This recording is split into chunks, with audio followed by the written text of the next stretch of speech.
Today, I want to start by thanking the people of Vermont for giving me the opportunity to continue to serve another 2 years. I'm sure everyone standing around me shares in that appreciation. And that's why we're here to tell Vermonters that we heard them loud and clear and are 100% committed to make Vermont a more affordable and prosperous state for our families to work and live. We're ready to work together, to roll up our sleeves and get to work and provide meaningful results for the people of all walks of life. We're also here to encourage our friends across the aisle, Democratic majority, independents, and progressives to join us in crafting and passing pro-growth economic legislation that will reduce the cost of living, encourage job creation, grow business, and provide more stability and certainty for our hardworking, struggling Vermonters. Looking at the results of the recent election, I believe there's an expectation, and rightfully so, that each and every one of us in Montpelier work together to solve these very real problems that face us. And we want to take this opportunity to provide reassurance that this team is ready to do that. Vermonters also expect us to look at legislation and consider its financial impact on working families and the impact on our economy. As I did in 2011, and I did in 2013, I will begin this next session by calling on every legislator and committee to view every bill through the lens of how will this grow the economy? How will this help us create jobs and opportunity? If a bill adds more costs onto already overburdened Vermonters, makes life less affordable, or is a potential barrier to job creation, we should put it aside, because Vermonters can't afford it anymore. If it lowers costs for families and helps create jobs, we should prioritize it and work together to make it happen. It really is that simple. I want to acknowledge, however, that asking others to agree on the common goal of addressing affordability doesn't mean there won't be good, healthy debate and deliberation. It's good for the process, and it's something many believe has been lacking over the last few years. Because respecting differing opinions and points of view is important, and that's how we will get to consensus, especially in these most challenging times and on most challenging issues. Before I turn things over to Joe, I also want to make this observation. On Election Day this year, Vermonters reminded us that they expect every elected official to put good governance and serving people ahead of party politics and special interests, and that honesty and openness are expected and we will respond to. This means solving problems, making state government more productive and efficient, and when we make our new laws, listening to every point of view and reconciling those differences of opinion in a respectful manner. That is what Vermonters want, they expect, and they deserve. And this is the Vermont way. Now is the time to rebuild Vermonters' confidence in the government and make changes to make our state more affordable and our economy stronger. We realize we still are in the minority, but we are willing partners and ready to get to work. And with that, I'd like to have Senator Benning come up and address us as well. Senator Benning. So good morning. I am very happy to be standing here in the Hall of Quotations, because I have often spent hours here looking at quotations on these walls and wondering why it was that the Republican Party somehow got sidetracked from what is the spirit of this very hallway. And I want you to know that a couple of years ago, as we began to rebuild this team, we got back to our roots. And those roots are embodied in the quotations that you have around us.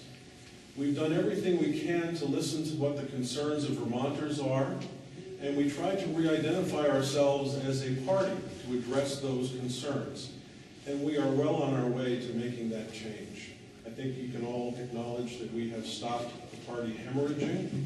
We have turned the corner and have turned around our chances and are rebuilding in such a way that Vermonters can resonate with the message that we are trying to formulate. I have great pleasure in standing here today as the Senate Minority Leader and being able to say that we recognize Vermonters' concerns.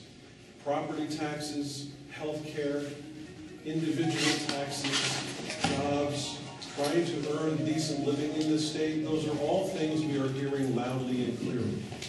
And if our colleagues on the other side have heard that same message from this election, we are very happy, and I will do everything I can from my part to actually help with those on the other side of the aisle communicate a message together that we are looking out for Vermonters' best interests.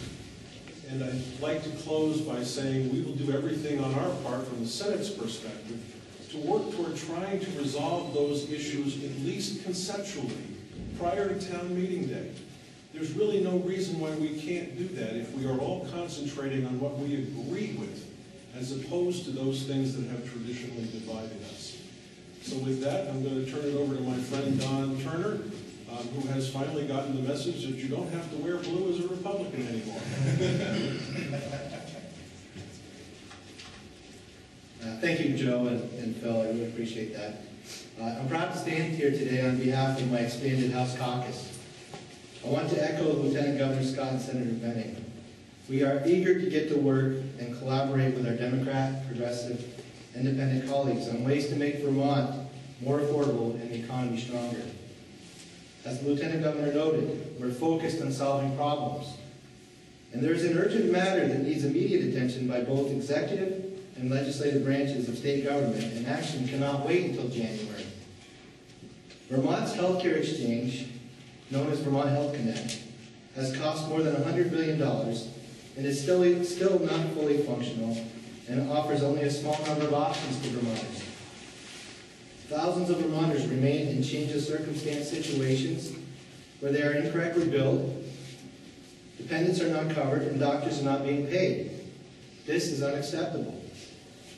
We believe the administration should shut down its failed Vermont Health Connect website, which has already cost, as I said, more than $100 million, and transition Vermont to a fully functional federal health exchange. Other states, like New Hampshire, have implemented the federal exchange for as little as $8 million and offer more coverage options at more affordable prices. Additionally, the legislature should restore Catamount Health and take whatever additional steps are necessary to ensure preservation of subsidies and coverage for low-income Vermonters. The next enrollment period is just days away, and there has been no improvement to the system, and the chaos and mismanagement continues. We believe Vermonters who have been forced into this failed system, and many, as you know, against their will, by the Shumlin administration and previous legislature, have a right to the benefits, lower costs, and basic customer service they have been promised by the Federal Affordable Care Act. We also believe that restoring Catamount Health and transitioning to the federal exchange can form the basis of a healthcare reform that ultimately cover everyone and make it more affordable going forward. With these shared goals in mind, making care more affordable for everyone and covering everyone, the administration should begin this work right away. Our House caucus is prepared to work with the Democrats to amend Act 48, the law forcing thousands of Vermonters into Vermont Health Connect, to allow Vermont to transition to the fully functional federal health exchange. So many Vermonters have been negatively impacted by the failures of Vermont Health Connect. We have no doubt that there will be bipartisan support for this bill, and we believe it should be taken up the first week in January and sent to the governor and signed into law before the budget address, so we can turn our attention to broader health care reforms that make care more affordable and accessible for everyone. In closing, I want to reiterate that our goal here is to focus on making the exchange and the ACA work for Vermonters, not on the failures of the Shumlin administration or their mismanagement. At this point, we'll pause and take your questions. Thank you.